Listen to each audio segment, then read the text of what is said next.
All right, Chelsea fans, welcome back to another episode of the London is Blue podcast. As always, your host, Brandon, joined by my special co-hosts, Ollie and Sam. That's right, Nick and Dan have ran off to opposite parts of the world. It is our time to have some fun on this one. So like I said, Ollie and Sam. Gentlemen, we're going to be talking about Copa America and the Euros and all things about Chelsea, because there is international football during this lull, aka the 10 days before the transfer window officially opens, and then all havoc will just let loose. So until then, Ollie, we are here to cover some international football, which means round the clock for you. Oh yeah, absolutely. We've got like what 5, 6 games a day at this point, so we're getting through it, man. Let's get into it. I love it. And then Sam, you're always round the clock, no matter what is going on. Copa America or Euros, which is more convenient for you? And Euros definitely. I mean, they start at around 6:30 in the evening for me. Get done by 2:30 in the morning. The first Copa game is 3:30 a.m. The second one is 6:30 a.m. Basically hours that I've never seen since I graduated from high school. So absolutely not. I usually catch up on the games once I've woken up and done my morning business. So tend to be a secondary innovator in that sense. I try to block off social media and watch the games. And it was good watching our boys. I mean, didn't get the result that they wanted, but played pretty well. So hopefully we'll talk about that later in the episode as well. Yeah, no doubt. We will definitely cover all of those. But before we get into it, we always want to say thank you to everybody in our community, our amazing listeners out there. For those of you that left 5-star reviews on Apple Podcasts and Spotify, thank you. It helps us. If you haven't, jump on board.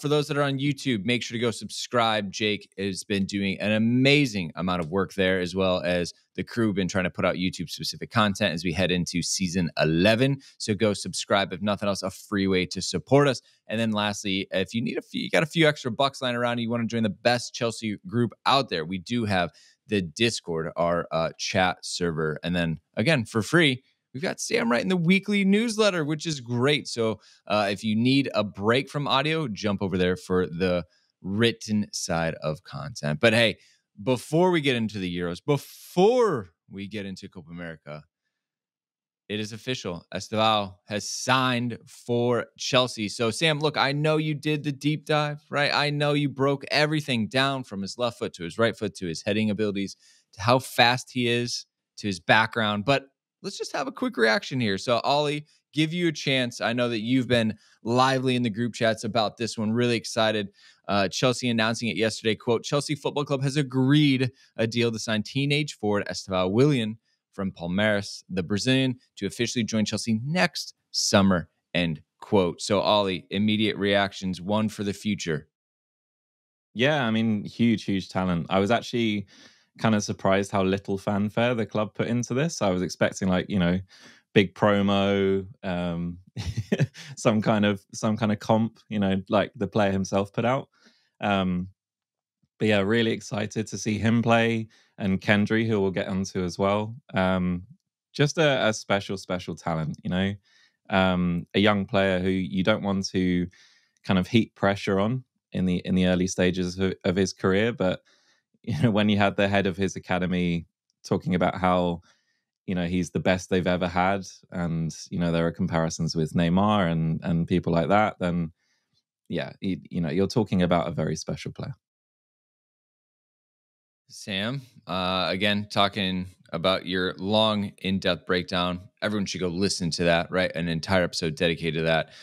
But what about you? What's your kind of bullet points on Estevao? Yeah, I mean, just in terms of where he is, how he's playing, the scouting report that I did for London is Blue, just immediately after that, he basically ticked off a couple of weaknesses, the points straight off the list because he's just getting better and better. And every time I've watched him, he's growing at an exponential rate. Ollie's been watching him very closely, and the hype in Brazil in terms of where he's going and what he's going to become is nervous excitement. I would say half of them are just anxious in terms of are we letting him go too early, while the other ones are just maybe confident that he's got his big move and the bigger stage that he needs to explode. So I think the club is somewhere on a similar juncture.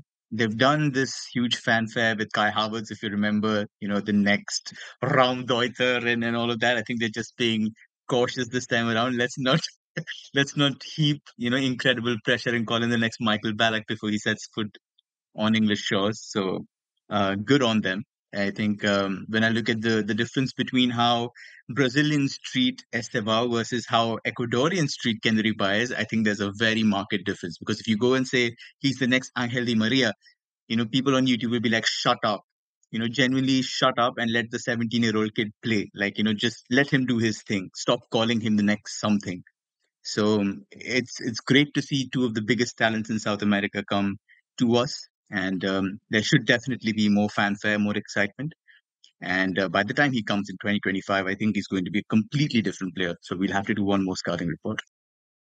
Yeah, and just like to build on what Sam's saying, Endrick was the big story last summer in terms of going to Real, and now Endrick is moving on.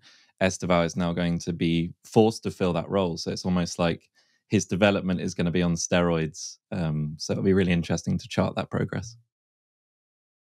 Well, yeah, and look, we might see him, Ollie, sooner than maybe some would expect, because with the Club World Cup coming before he joins us, we might play against us, which could be interesting and fun.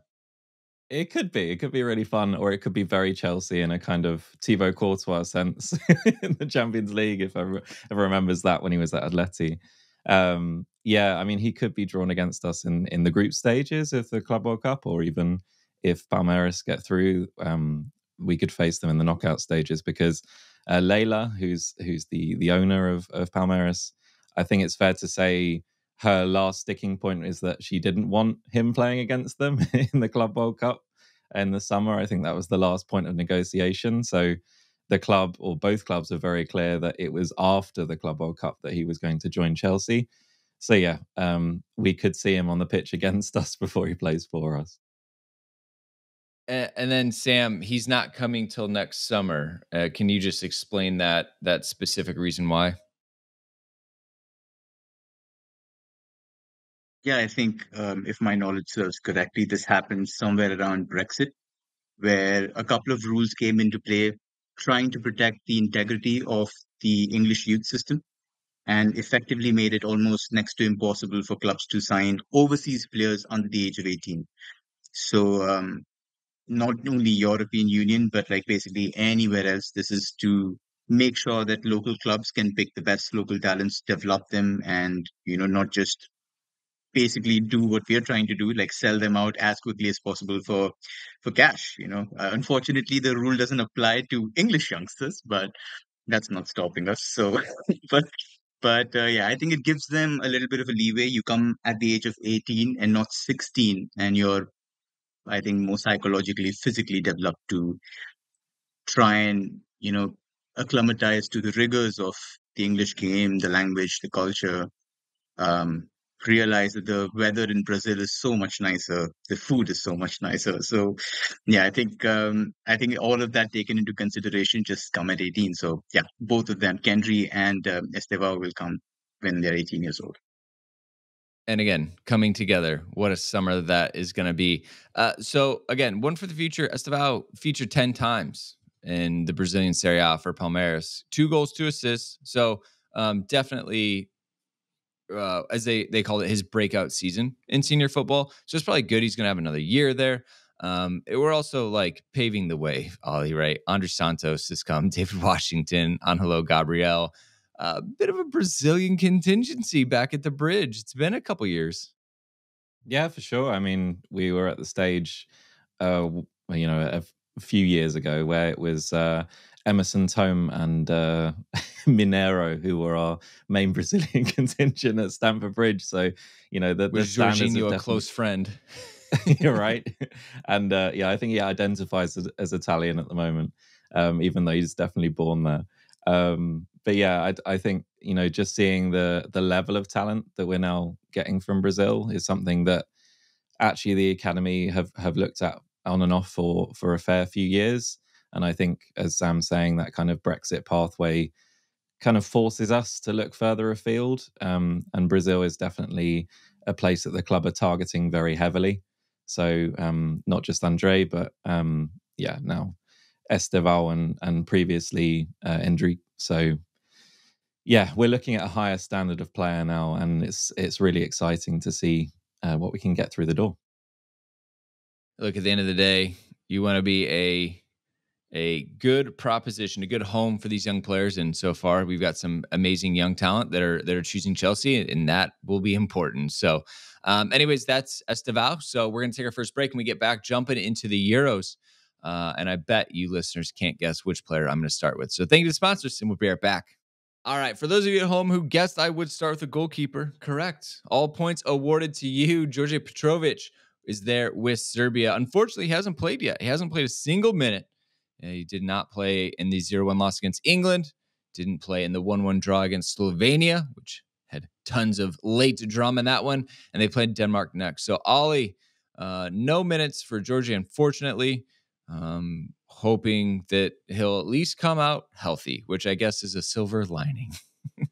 Yeah, I mean he was a late call up for Serbia to the squad, right? And football manager players may know about Predrag Rajkovic, who had a great kind of XG against a few years ago, and he's kind of been a bit of a careerist goalkeeper since, but he seems to be rebuilding himself in Spain at the moment. So yeah, he was involved in some late drama, as you say, Brandon, almost scoring the equaliser at the end, but celebrated as if he had, which was great to see.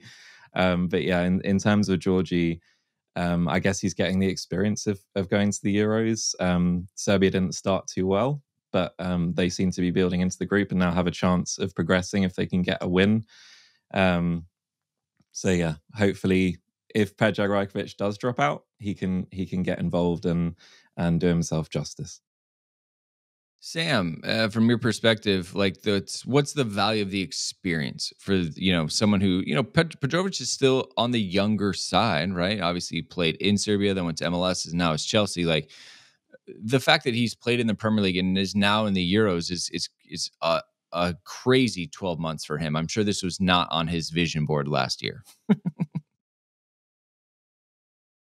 Yeah, absolutely. I mean, I think he was not even expecting to play in his first season with us, with Robert Sanchez sort of getting the big money move and suddenly found himself in the mix. So probably a nice period for him to actually go with the national team and probably just wait for his opportunity. And he did play a couple of games for Serbia just before they went to the Euros. He played, I think, in the 4-0 loss to Russia, where he did quite well, but his defense let him down horribly. So I think it's just good for him to be in national camp and to be close to that kind of atmosphere and wait for his opportunity to happen.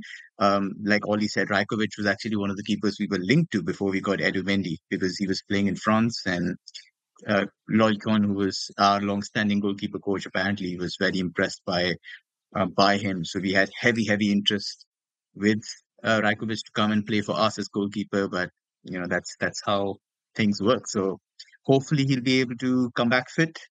But even if he gets one game, great. I expect them to have a very tough game against the Danes.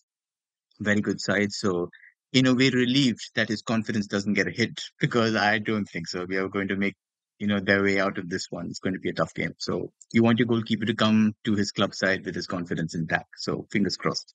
Yeah. Well, again, the value of the experience is there. We'll continue to watch and see because normally, they have a chance. Like they need points. They can go through all as you're saying.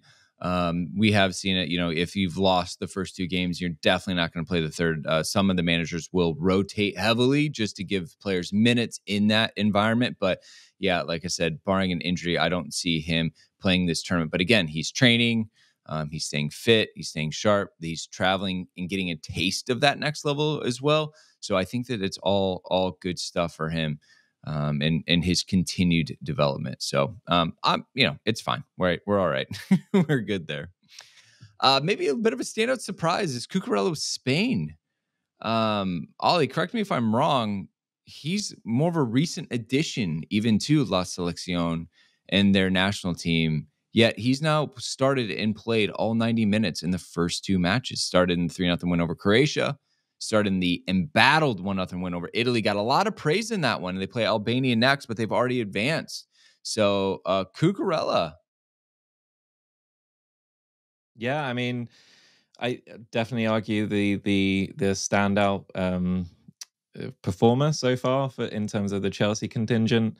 Obviously, the all-conquering Spain team with Yamin Lamal and Nico Williams up front are kind of throwing all things before them, and even Italy couldn't really cope. And the guy we were linked with, Calafiori, with that unfortunate own goal. But yeah, I mean, Cuckoo's put in some big blocks. He's looked important in terms of like defensive positioning and things like that, which is things we've criticized him in the past for. But yeah, I think he's undeniably the starting left back, left wing back for Spain at the moment. And he's really filling that kind of power vacuum left after Jordi Alba that Spain have really struggled with. I don't think there's a comparison between the two players, I hasten to add. But in his own way, Cuckoo is providing a kind of important role for that Spanish national team. It does suit him. They're kind of very chaotic, energetic style with a lot of young players for that Spanish team. But yeah, he seems to be fitting in well, and you know they could go a long way, that Spain team. So we could see a lot of him. I find this interesting too, not to like overplay this. But as of right now in the tournament, he's the ninth highest rated player by SofaScore. So he is doing well just in a lot of metrics and things like that. And Sam, are we seeing a bit of an evolution with Cucurella here? Like is Ollie's talking about a little bit more discipline, positionally sound? Obviously Spain loving a little bit of chaos and not the tiki-taka of the mid 2010s by any means. I think confidence is the key word. You mentioned that he's the ninth best player at the Euros according to SofaScore. Look at the two guys that he's tied with on the ratings: Ilkay Gundogan and Jamal Musiala. So imagine the the performance level that he's putting out. Plus, I would also like to point out that he's starting at left back over Alejandro Grimaldo, who had a fantastic season with Bayer Leverkusen, was arguably the best left back in Europe in terms of his contributions. So to be benching a player of that magnitude and, being trusted with the responsibility of trying to provide a foil for somebody like a Nico Williams on that left-hand side, Fabian Ruiz, who's also very mobile. I think he likes that responsibility, not having to fly forward, just sitting back, cleaning up as much as he could. Ollie mentioned that Italy game. I think in that game he had like 8 out of 10 ground rules in terms of success. So he likes the nasty sort of getting stuck in part of the game and doing very well. I think he's built on the end of the season performances he had under Poch, where he obviously felt like he was being counted upon as the inverted position, given the role to sort of play to his strengths, and he's just taken it into the European Championships. Arguably the best left back in the championship so far, along with, I would say, maybe Turkey's Kadioglu and Calafiori, like Ollie mentioned. So those three guys have stood out, but he's doing very, very well. So props to him. I think Spain will go a long, long way, and they will have to rely on Cucurella to offer a lot of defensive prowess on the left-hand side.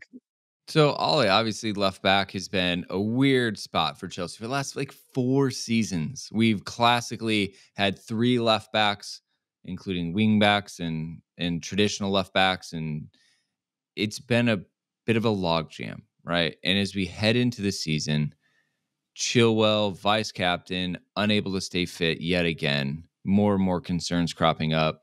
Cucurella played, had a good end of the season, is not having good Euros. We all played keep sell alone at home with us as we did it, and I think a lot of people are looking at left back as a place that Chelsea should look at. But again, is Cucurella making it difficult for the club to see why they should move off of him? I'd argue the opposite. I'd argue he's making it easier. Like if you Building the know that, market? yeah, like in terms of the profile you're going for, right? You don't if you're going for someone at left back, you're not going to buy another kind of scrapper with energy in how I would characterize, maybe unfairly, Cucurella, right? You'd maybe look at someone who's more of a strong runner, maybe someone who can fill in more at left centre back. I think there are a lot of unknowns in terms of what we're actually looking at in terms of left back, because we're all looking at how Maresca set up, in his previous couple of sides, right? And at Leicester, obviously, his left back filled in at left centre back so that his right back could go into midfield. If we're looking for that sort of profile of player, then you would look at someone like a Calafiori, or dip into the academy more more intelligently and look at someone like Ishi Samuel Smith, or someone of that profile, right? Who's kind of more, who's taller, they have more of an aerial presence, and they're very comfortable in that kind of left centre back role, and inverting in there. But yeah, I think Cuckoo's performances and his confidence in this Euros maybe make it easier for the club to target a certain profile of player who isn't like Cuckoo.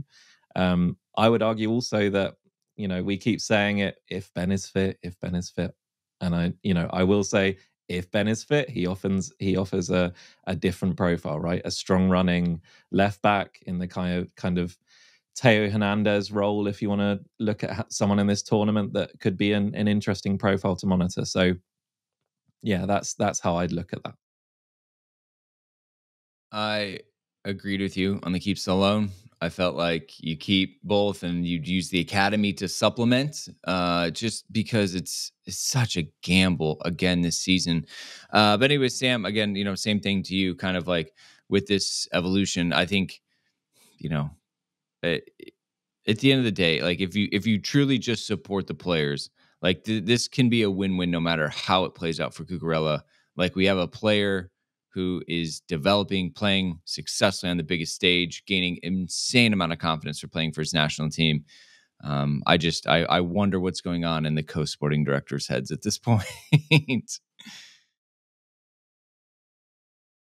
Yeah, I mean, I would again be a little more optimistic than I should. There are a lot of things that we should be questioning. But then again, watching the Pedro Lima deal collapse and the brief come out that we actually rate Josh Achampong in front of him gave me a lot of heart, saying, okay, great. You've got, this unicorn of a right back in your academy, and you're trying to pencil him in as a potential third choice right back instead of getting somebody from Brazil, sending him on loan to Strasbourg and trying to develop in long term. So left back again, there are some interesting options. Like Ollie said, we all know those names. Samuel Smith could be an interesting name who can slot in that left centre back position should that happen. But it's also so chaotic because we have no sense of streamlining in terms of talent versus what the manager wants. Two guys who could have played left back and central midfield, Lewis Hall and Matson, are both gone. And if you're going to buy or spend 40, 45 million to get a profile that your manager strictly wants to execute his style of play, what happens maybe a year down the line if you fire that manager? Then you're stuck with a left back who doesn't bomb forward, who wants to be, at left centre back. And then you've already got Badiashile and Colville, and there's a logjam again. So, you need to sort of pencil that in and think about the long-term situation. So, yeah, probably just go with what you have. I would say you also need to figure out if what you have in the left side sort of lasts for 70 games. Right now, Chilwell is a big question mark. So who after Cucurella? And do you trust the guys in the academy enough to come and play, I would say, 1,500 minutes? That's the big question. I'm not saying yes or no. I'm saying that's for the coach and the hierarchy to decide. All right. Well, again, like Euros usually forces some type of panic buy because someone had a good tournament. Who knows? Maybe someone will come in with a crazy bid for Cucurella after this tournament. All right. The next one we've got is Mikhailo Mudryk in Ukraine. Started in the 3-0 loss to Romania, played 90. Was considered to be Ukraine's best player that match. And then again, started in the 2-1 win over Slovakia, played 85 minutes. But was involved, part of the counterattack that led to the goal. He got, essentially he's had his pace on display, Sam. So again, is a player who polarizes the Chelsea fans. Do you wait on him or not? I'm a big Mudryk fan because you cannot teach that speed. We just have to teach the touch and the tactics. How's it going for Mudryk and Ukraine from your perspective? Yeah, I was very disheartened after the last first half that he had. I felt he was really, really bad. And Ukraine in particular have been sort of disappointing.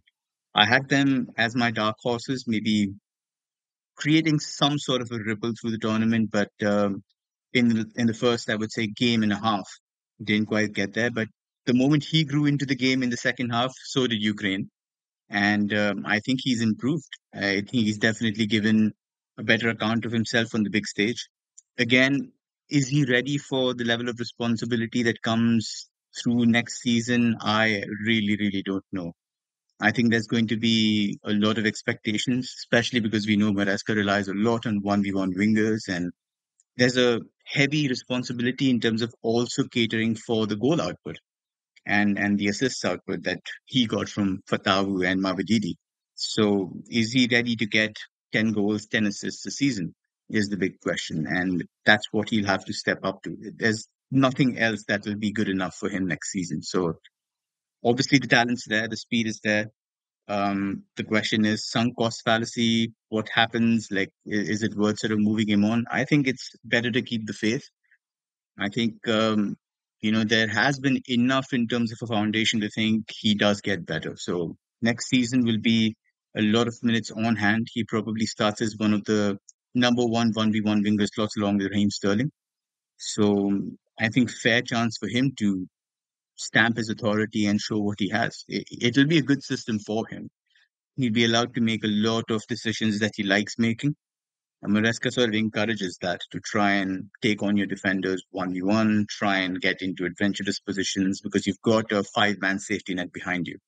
So how well he does it without an overlapping fullback with an underlapping central midfielder will be interesting to see. But does he have the potential and the talent? 100%. It's just if and when he'll come good. But I would say keep the faith. I think there's a rough diamond in there. We're polishing it over and over again over a long, long time, but hopefully we'll see the fruits of our labor very soon. What about you, Ollie? Yeah, I think it's a really tough one for Ukraine in general, to be honest. That start, the 3-0 defeat to Romania was kind of a big shock for them. I'm not sure it was a shock for people who'd actually watched the qualifiers, though, because Romania are coming onto this tournament hot. Like they really finished their qualifiers pretty well. But that group is mad. Like everyone is on 3 points right now. Anyone can go through. And the way Ukraine grew into that game, as Sam says, like, Mudryk is he's their talisman in this team. And I can draw a lot of parallels between his experience with Ukraine in this tournament so far and maybe Kvicha Kvaratskhelia for Georgia, because there's a lot of pressure on his shoulders and he's relying on other players to kind of share the burden, right? And whereas Kvicha has Mikotadze for Georgia and how he's performing after a great season in Ligue 1, Mudryk doesn't really have Dovbyk stepping up in the same way, and Lunin is having issues in goal as well for Ukraine. So I think if the overall standard raises because they're a young team and there's a lot of kind of confidence issues, I would say that kind of build with that win that they've just had, if Mudryk can build on that and maybe channel a bit more of his one-on-one abilities, then yeah, if they play confident, they will win games. So it's definitely one to watch. In terms of his Chelsea career, I think, the Nico Williams links aren't drying up. And I think there's definitely a reason for that. It's because the left wing has not been nailed down right now. And, Tariq George has been thankfully given his extension and he's likely to go on tour with the senior team to the US. So I think it's definitely one to watch, that left-hand side. It's there for someone to grab. And as Sam says, he is a rough diamond, but I feel like, we're getting to the stage now where we need to go up a couple of levels of grit for those who sand things. we need to skip a couple of levels, right? Because he's going to have to show that level of development in his one-on-one abilities and his confidence in terms of taking players on. And I really think the Conference League is going to help him this season, and he will stay around. So I think, you know, building that confidence against lesser teams potentially is going to really boost him. And, you know, to use a football Twitter terminology, you know, he could potentially stat pad in that competition, right? And feel a bit better about himself. And that can translate to tougher competitions like, you know, the cups and the league, with the future in mind. All right. Again, like we just got to figure it out. I think with Mudryk, are we sticking or are we twisting? And that's where everybody's at. Ollie, this one for the bands for you. Lukaku in Belgium. I wasn't going to cover him, but you did want to bring up one very important thing, which is the abridged or maybe tweaked Golden Boot race in this tournament so far. Yeah, a certain Owen Goal is leading the rankings, with 6 here. It's like 3 times more than everyone else. But yeah, Romelu is just so cursed this tournament. Like, really like minimal offside calls. The latest one yesterday, his knee cap was offside, and yeah, just really tough to see. But yeah, I think he will score a goal in this tournament. It's not clear. It's not clear if he'll score enough to get Belgium through, because, as I say, that group is all up for grabs. Yeah, and just for those at home, maybe need a clarification. Own goal it's really own, right? The amount of defenders putting it in their own net is well, it's tough to watch. The Portugal Turkey game yesterday. Anybody? Yeah. All right. Another one to touch on is Ian Matson. Netherlands hasn't played, looks set to leave, but just want to kind of touch on that again. It does matter when players are called up to the full national team. It helps their value. It helps kind of their perception in the market. But look, I don't think Ian Matson is going to have a home. If it's Villa, it could be a really busy summer between Chelsea and Villa, the way things are starting to play out. So we'll keep an eye there. Next one we do have that is playing is Broja with Albania, starting the 2-1 defeat to Italy, played 77 minutes, unused sub in the 2-2 draw against Croatia. They play Spain next, which is gonna be tough for them. So Ollie, I mean, look, Broja, I think a lot of us wanted him to be the answer, especially when we kind of hit that lull around October, late fall this season. Didn't happen, went to Fulham, didn't happen even more. And now it's like, okay, I think this is time for Armando to leave, which is really sad because, man, the opportunity coming back right for that knee injury when we put that one-off friendly a couple seasons ago seems to really just diminish his chances. Yeah, just the timing has just been awful in every sense, right? You know, he went to Fulham just as Rodrigo Muniz came through, and you know, went on his ridiculous hot streak that no sane manager is ever going to drop him during that time. So he wasn't going to get a minute of Fulham. Yeah, the timing of the injury when we were scraping around for a striker option, was really tough as well in that summer friendly, as you say. Yeah, he started the game against Italy, and found it tough against, you know, the Italian defense. He's up against Bastoni and Calafiori and some real like traditional Italian hard men back there. So it's a tough look for him. I think the fact he was on the unused sub against Croatia may point to the fact that he maybe doesn't have the conditioning right now due to the lack of fitness, or, you know, the lack of minutes at Fulham. So it'll be interesting. I really hope he gets a good deal of minutes against Spain. But yeah, I'm not sure he will start, given that his replacement scored for Albania. So again, it's a really tough look in terms of the timing. And yeah, I mean, in terms of Albania, like, they're looking at Spain, hoping that they think they're already through. They're going to make 11 changes. I'm not sure that's how Spain are going to approach it, but for Albania's sake, I hope they do. All right, we're going to take our last ad break, but don't worry, get back much more from the Euros. Thank you to sponsors. We'll be right back. All right, well, let's go ahead and round out the Euro, Sam, with a little England chatter with Conor Gallagher and Cole Palmer. England won 1-0 against Serbia. Gallagher came on as a sub in the 69th minute for Trent Alexander-Arnold, who is your classic number 8 playing back there. And then the same thing in Denmark in the 1-1 draw, which has been pretty much covered as a loss. Gallagher came in a sub as the 54th minute for Trent Alexander-Arnold. Palmer unused at this point. The English media getting riled up over a lack of goals. So let's just start, Sam, with the Gallagher appearances. Coming in pretty consistently off the bench for Trent Alexander-Arnold, going from I don't know what you would call the Trent midfield experience. I mean, obviously he's a phenomenal ball player, but Gallagher's much more that 8 and your classic midfield role. Yeah, I think everybody's furious in terms of using Declan Rice and Trent Alexander-Arnold as a midfield pivot. I don't know what kind of a brain fart that is. And then to go on air in front of your entire country and say we don't have a replacement for Calvin Phillips is just adding like vinegar to your salt wounds. I mean, it's just like burning it to another level. So I don't think he has a hoot in terms of what his strongest team is or what the balance is. He's got two guys who probably are standout eights in Eze and Gallagher, and he still doesn't know how to use them. Instead, he's putting a right back in central midfield. Declan Rice looks, I mean, 10 times worse than he did at West Ham, and he's had a tremendous season for Arsenal. So apart from, I would say the wide attackers, like Saka's looked very good. He's not yet like made a dent, but in terms of just being out of possession, making sure England are very compact, he's very good, which is probably why I think Cole Palmer's getting blocked. But if you've got a player who's gone toe to toe with Erling Haaland till the end of the season, you find a way to make room. There is absolutely no excuse.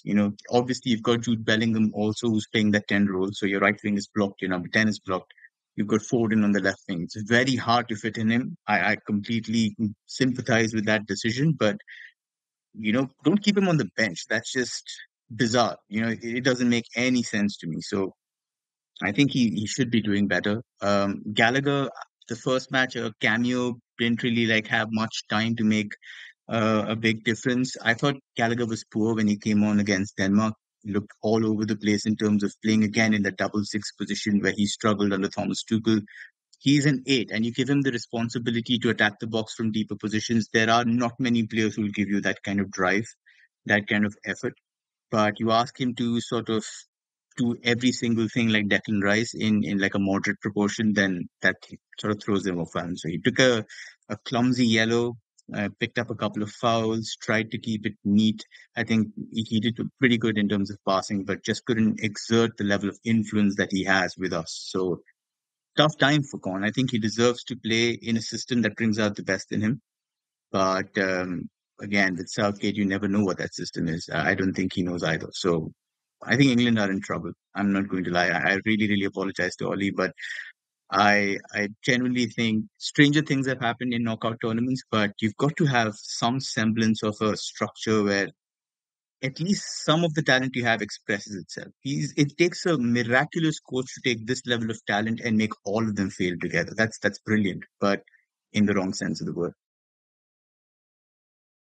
All right, Ollie, Yeah, you're up.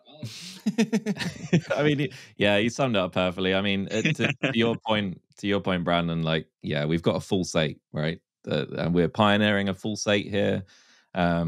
We've seen examples of this, with Bayern, with Kimmich, right, where he's inverted into midfield. We may see it with Maresca, with Reece inverting into midfield, right?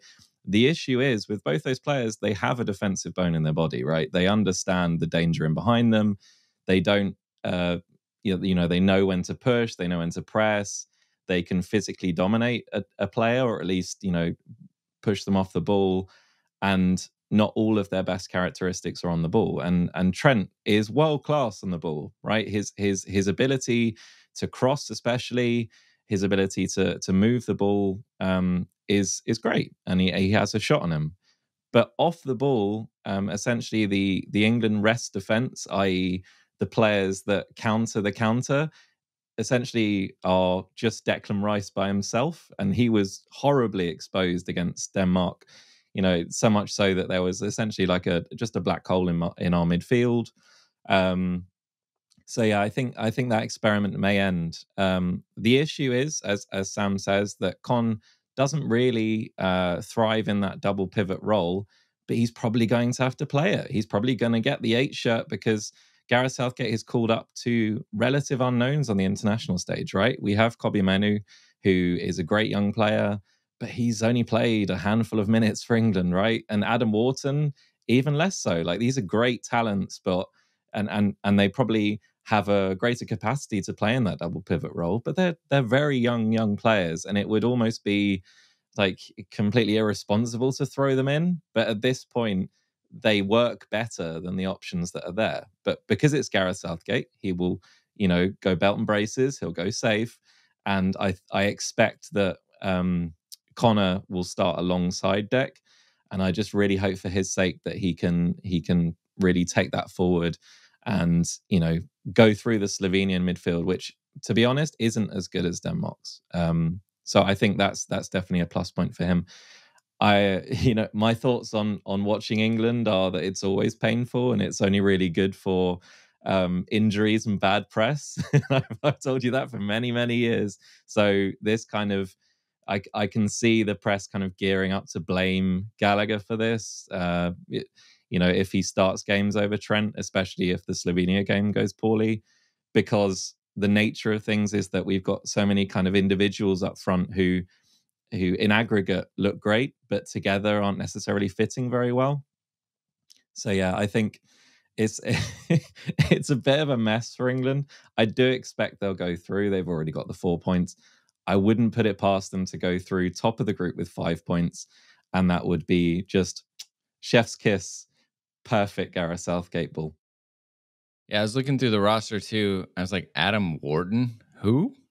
20-year-old from Crystal Palace. There are some interesting decisions. I think it's always been made. Look, Gareth Southgate has never held any credibility with me because he's stuck with Pickford this entire time, and I can't see it. But it's Chelsea focus here, right? Cole not getting a look in. Again, there are good players in this position, but if it's not working, like, I don't know, did he have a better season than Jared Bowen, right? Like, we're always going to want him to get opportunities to go in and do some, have some minutes. So we'll see in Slovenia. I mean, there's a lot of media pressure on Cole not playing as well, which is amazing because he plays for Chelsea, which is great that they've forgotten this summer and they're advocating for him. But we will see.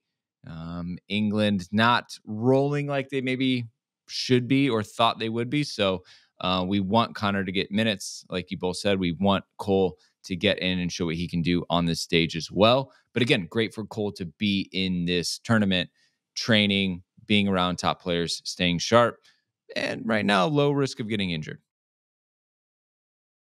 Yeah, for sure. And the problem Cole has is that he essentially is the direct replacement for Bukayo Saka, as Sam has already said. And the reason why Jarrod Bowen is coming off the bench for Southgate is just pure energy and effort ball.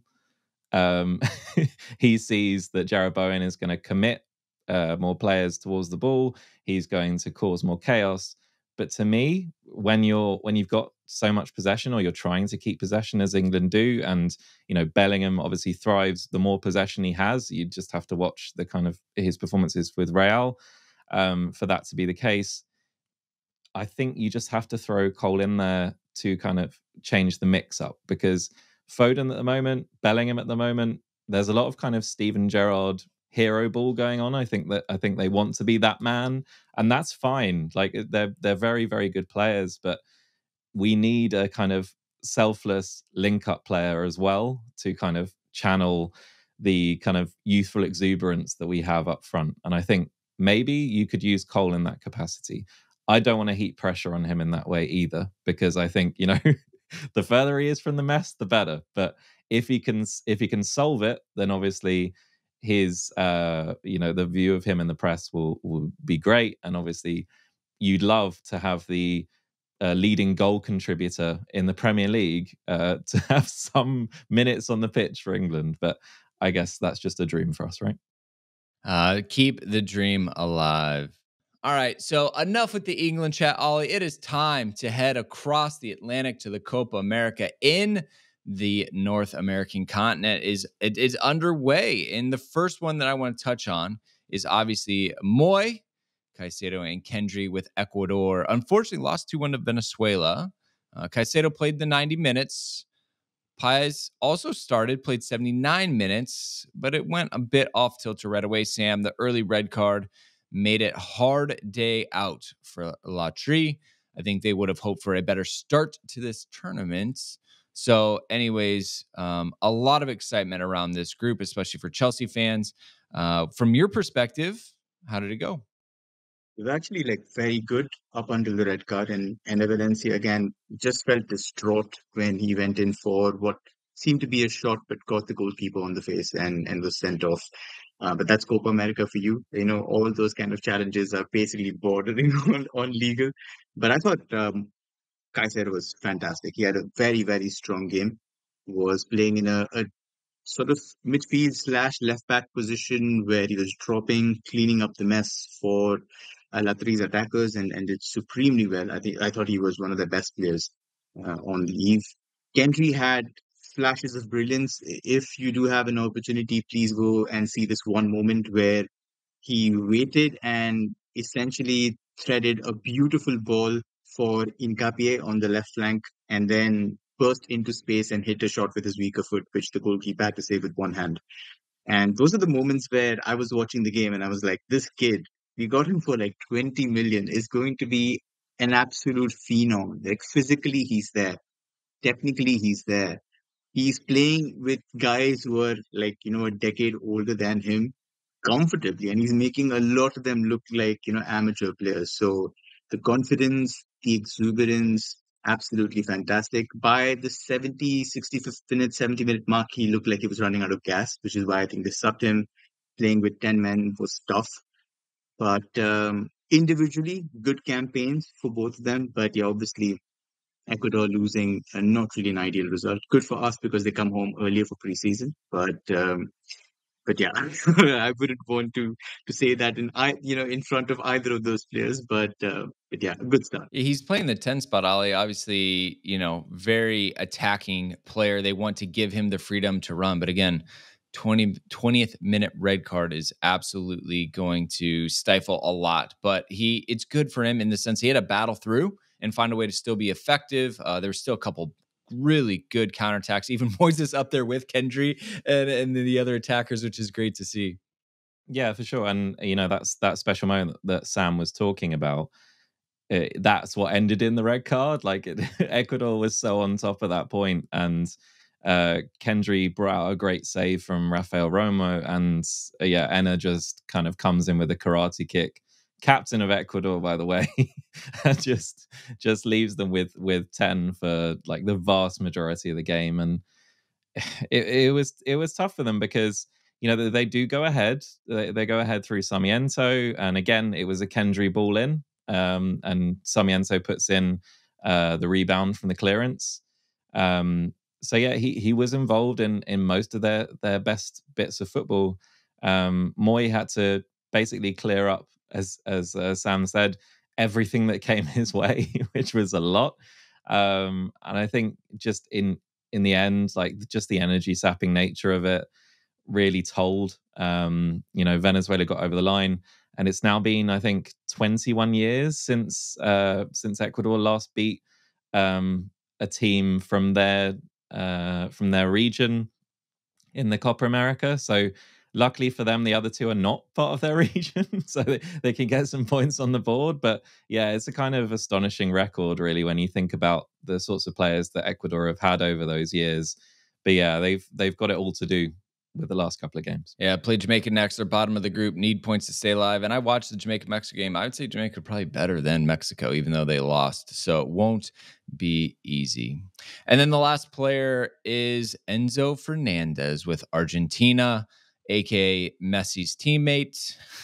He was an unused sub in their 2-0 win against Canada. He's recovering from the surgery. I think we should all remember, right? He pulled out towards the end of the season, finally opened up about the injury he'd been carrying all season, got him patched up. They played Chile next. They're top of the group.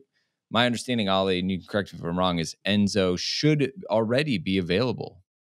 Yeah, I think unlike some unnamed Chelsea managers in recent history, I think I think that Scaloni is prioritizing his rehab here.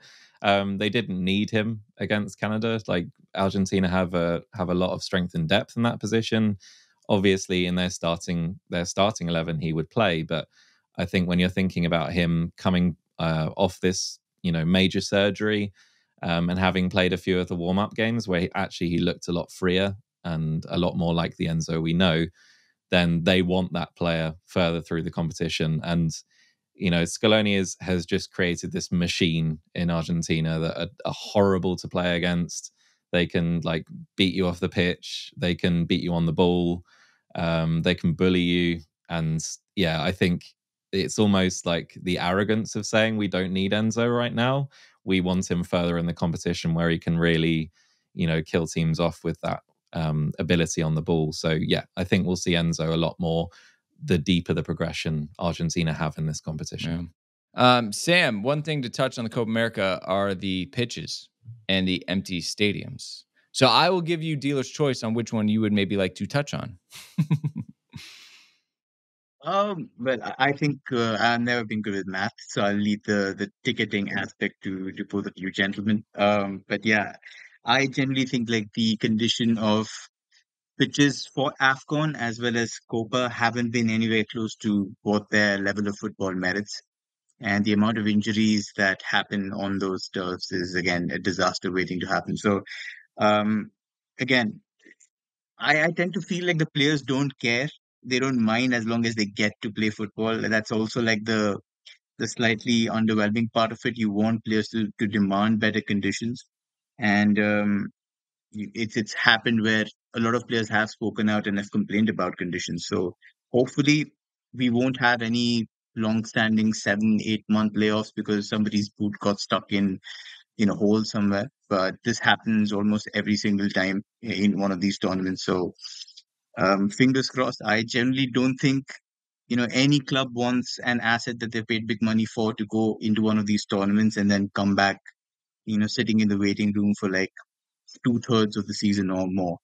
And we've had first-hand experiences of that happening, not even in tournaments, but in sort of like preseason, postseason games. So yeah, not a big fan of it, but what can you do? It's grin and move on, It is unfortunately. interesting. So every stadium, Barth minus 3 of them, are NFL stadiums, right? So they just played at Levi's Stadium, which is the San Francisco 49ers. That stadium is in great weather and hasn't, had a competitive match on it for months, right? So at this point, I'm also kind of wondering like the priority level on this is clearly 0 because all these NFL stadiums could have been in a better spot.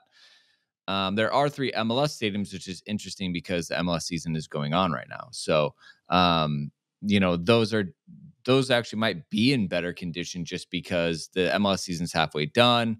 It's the weather's good, albeit dry for the most part. We have had a lot of rain and things like that. So, it's just interesting to me, obviously, like how we get in these situations. Like this is supposed to be a dry run for the World Cup. I get that, but like we're not, I don't know, to me, doing a good job from like a facility standpoint if these are the types of pitches that we're going to put these players on. And then, Ollie, when you look in the stadium at Levi's and you see 350 people in there, like that thing was empty. My brother and I were talking about it. And then you bring up the fact that tickets are multiple $100s a piece, 300 to 600 to $800.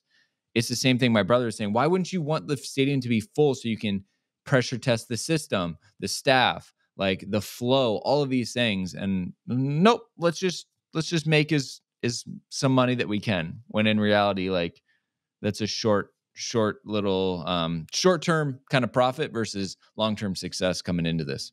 Yeah, I mean, the US have such an abundance of major events coming up, right? You've got this, you've got Copa America, you've got the Club World Cup coming up next summer.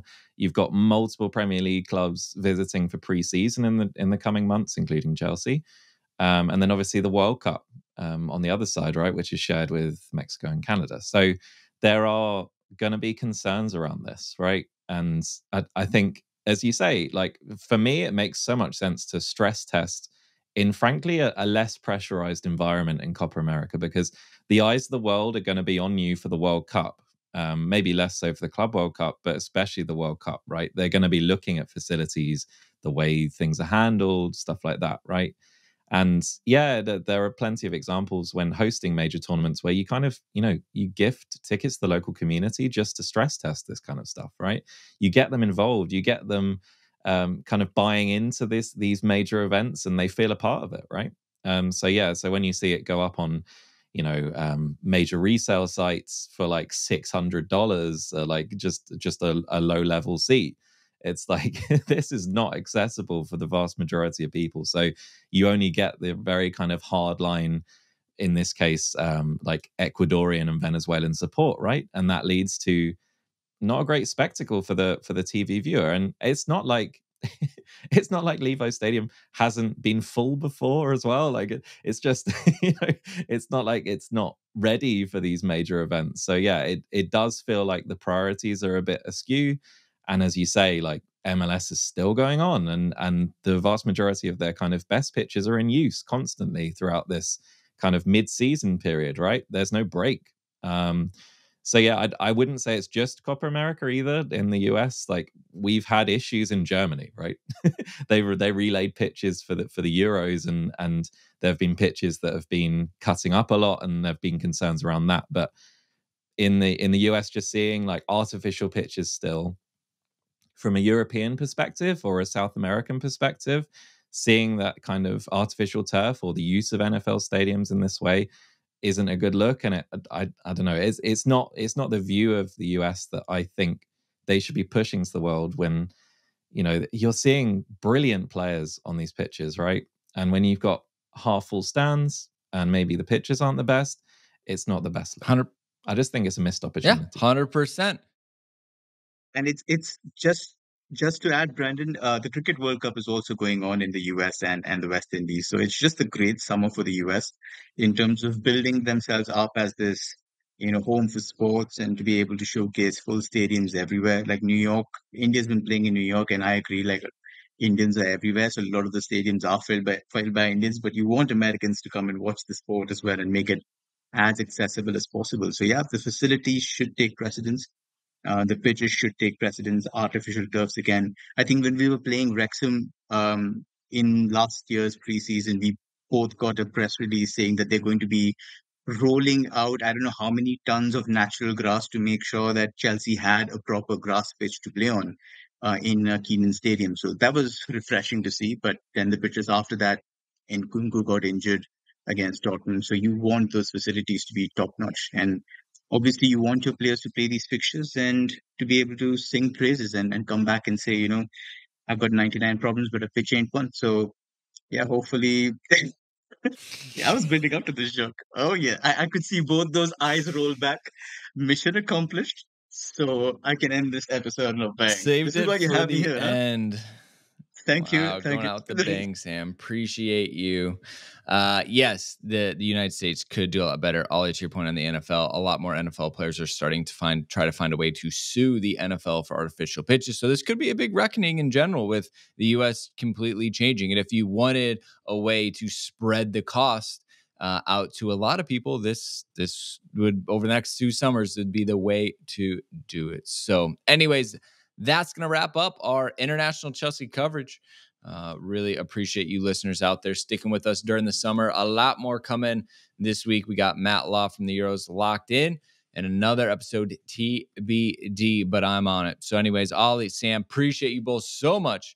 Listeners, stay locked in. Join the Discord. Best Chelsea community out there. A couple bucks a month will get you in. But until next time, Chelsea fans, you know what to do.